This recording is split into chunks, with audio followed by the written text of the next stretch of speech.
Hello আসসালামু আলাইকুম viewers, নিয়ে আসলাম নতুন একটা রেসিপিতে এবং একটা টিপস। আমার আব্বু বাগেরহাট থেকে রসমালাই নিয়ে এসেছিল, কিন্তু রসমালাইগুলো আনতে আনতে কেমন হয়ে গিয়েছে। এই জন্যে আমার আব্বু একটু টক হয়ে গিয়েছিল। এই জন্যে আমার আম্মু ভাবলো যে এটা ফেলে না দিয়ে এটা দিয়ে রসগোল্লা তৈরি করি। সো এখানে বন্ধুরা ওই রসমালাইগুলোকে রস ধুয়ে নিয়ে এরপরে গরম পানিতে ফুটানোর জন্য দিয়ে দিতে হবে। এখন বন্ধুরা ফুটে উঠেছে। সো বন্ধুরা এখানে আমরা 1.5 কাপ চিনি আর 3 কাপ পানি আর একটা এলাচ দিয়ে দেবো, একটু পরে দেব। আর বন্ধুরা শিরাটা অবশ্যই পাতলা হতে হবে, এটা ঘন হলে কিন্তু খেতে মজা লাগবে না।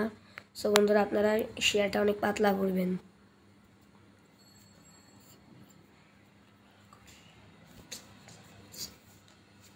সো বন্ধুরা এখানে বলক উঠিয়ে নিতে হবে। সো বন্ধুরা আমার আম্মু ছোট্ট একটা চ্যানেল খুলছে, লাইক সাবস্ক্রাইব কমেন্ট শেয়ার করে দিবেন যাতে আরও এরকম ভালো ভালো ভিডিও পেতে পারি। সো বন্ধুরা প্লিজ আমাদের 100কে সাবস্ক্রাইবার করে দিন। সো প্লিজ বন্ধুরা। সো বন্ধুরা দেখুন মিষ্টিগুলো উঠিয়ে রেখে দিয়েছি। এরপরে এখানে একটা এলাচ দিয়ে দিতে হবে। সো বন্ধুরা বলকটা উঠাতে হবে।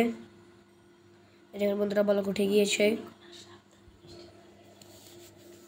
বন্ধুরা এখন সাবধানে মিষ্টিগুলো দিয়ে দিতে হবে, আর যদি ভেঙে না যায় বন্ধুরা একটু সাবধানতার সাথে করবেন। সো বন্ধুরা আমাদের চ্যানেলটাকে প্লিজ সাবস্ক্রাইব করুন প্লিজ বন্ধুরা।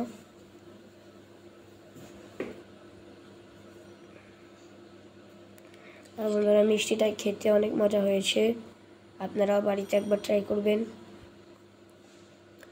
এভাবে ছেড়ে দিতে হবে একটা একটা করে, খুব সাবধানতার সাথে দিতে হবে। এই জন্য আমরা তো আস্তে আস্তে দিচ্ছি।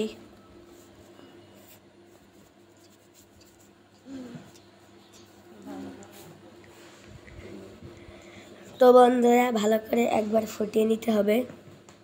তো বন্ধুরা একে একে সবগুলো দিয়ে দিচ্ছি।